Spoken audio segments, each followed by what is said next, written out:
अस्सलाम वालेकुम दोस्तों, मैं बड़ा भरा मियां मोहम्मद देखते पे हो पाकिस्तान संग तो बैक साइड बड़िया मशीन सैलज वाली तो सैलज की पैकिंग होती पई है। आओ तुहानू बताने जनाब तो मजीद मालूमात लैके किसान भी भराओ बड़ा इंजन लगा हुआ जनाब 6 सिलेंडर वाला।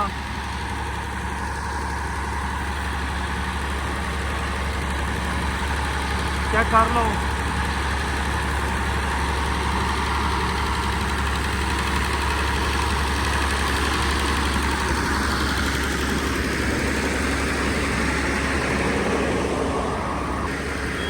जदीद टैक्नोलॉजी के नाल ही ना कंप्यूटर मशीना पैकिंग जनाब जिस मुकम्मल हो जाती है तो थले उतर जाता है तो मशीन को दिखाई है जनाब।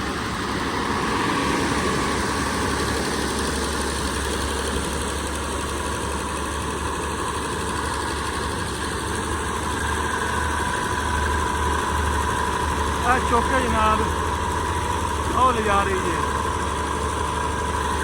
लिफ्ट।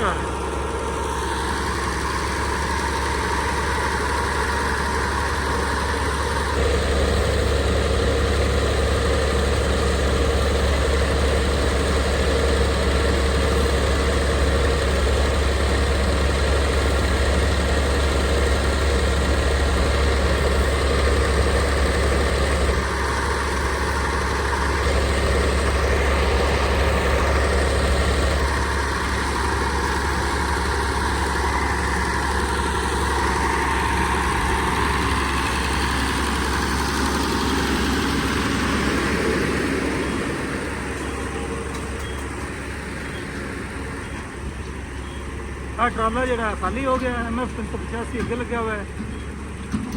चेक करो।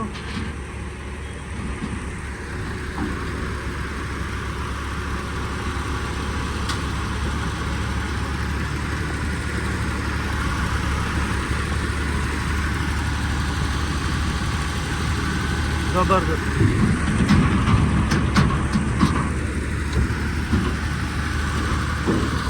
और सामने ना मशीन चल पई।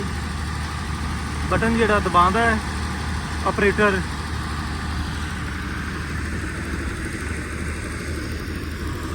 चेक करो। दाने जोड़े इन्हें मकई के वाजे नज़र आते पे माशाल्लाह। सैलज के बरीक सैलज कुतरा बरीक है बिमा दाने ज़बरदस्त जी।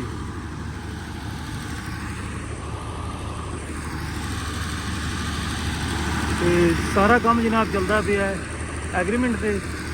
तो साढ़े इलाके में इन्हें काफ़ी एग्रीमेंट किया हुआ है जमींदार किसान वीर भरावां नाल। जिमें जिमें सैलज की मिकदार घटती जाती है उस तरीके जनाब है आटोमैटिक जी मशीन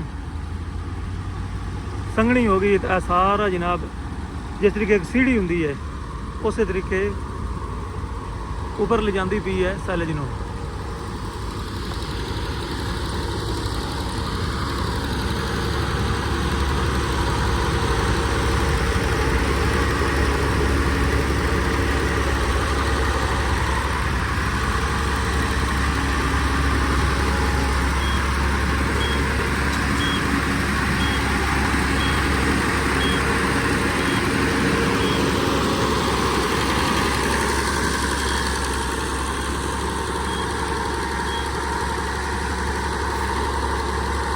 एक पैकेट जोड़ा है एक गठ यदा वजन 25 मन है जी 25 मन।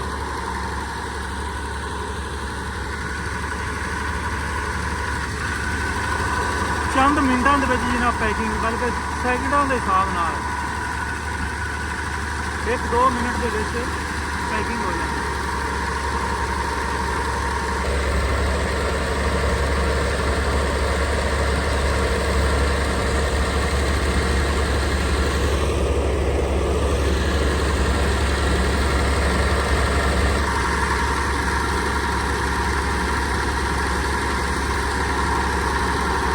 पैकिंग बड़ी तसल्ली में हो रही दोस्तों।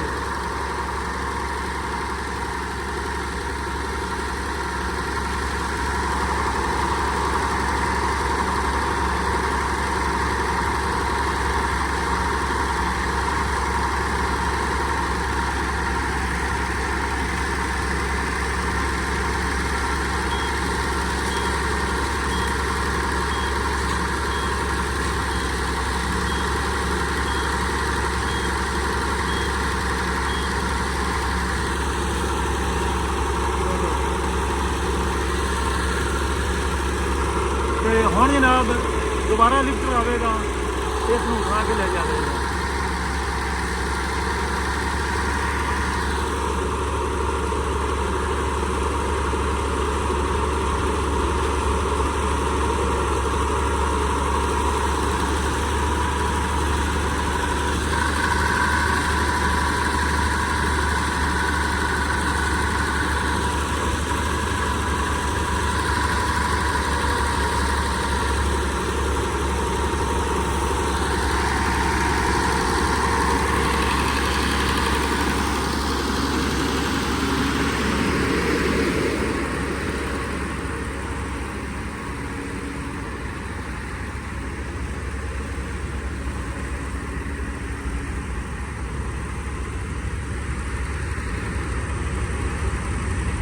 रूसी शहजादा जनाब अगे चेक करो, तकरीबन खाली हो गई है। लॉक खुलेगा, स्टार्ट।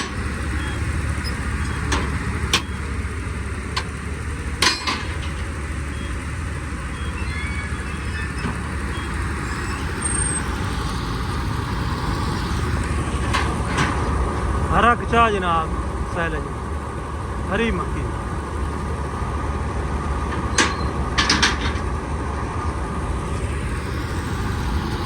ते कई बीज होंदे ने जेड़े खुश्क हो जाते हैं, कई जनाब हरे रहते हैं। यह जोड़ा है ना, ये हरा ही है। ये सिर्फ सैलज नज़र आता है, तेर पा देखना जनाब फट देगा।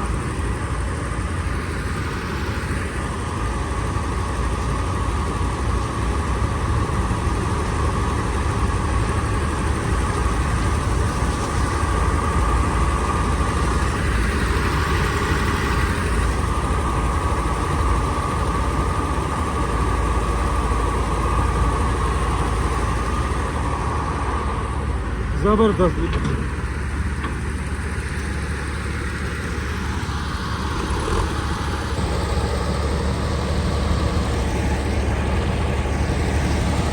ਤੇ ਪੈਕਿੰਗ ਤੁਸੀਂ ਦੋਸਤੋ ਵੇਖ ਲਈ ਹੈ ਮੁਕੰਮਲ ਮਸ਼ੀਨ ਦਾ ਪ੍ਰੋਸੀਜਰ।